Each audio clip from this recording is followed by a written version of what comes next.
கிராமத்தில் உள்ள கொளத்தூர் திரௌபதி அம்மன் கோவிலில் ஆடிப்புற திருவிழா நடைபெற்றது. அம்மனுக்கு ஆயிரக்கணக்கான வளையல்களால் அலங்காரம் செய்யப்பட்டு மகா தீபாராதனை, பெண்கள் சீர்வரிசை எடுத்து வந்து மாவிளக்கு இட்டு வழிபாடு நடத்தினர். மயிலாடுதுறை மாவட்டம் மயிலாடுதுறை அருகே பாண்டூர் கிராமத்தில் பிரசித்தி பெற்ற கொளத்தூர் திரௌபதி அம்மன் கோவில் உள்ளது.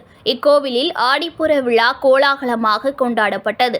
மூலவருக்கும் உற்சவருக்கும் ஆயிரக்கணக்கான வளையல்களால் அலங்காரம் செய்யப்பட்டு மகா தீபாராதனை செய்யப்பட்டது.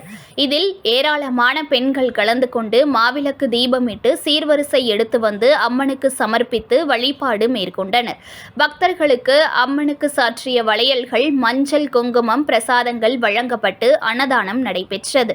இதில் திரளான பக்தர்கள் கலந்து கொண்டனர்.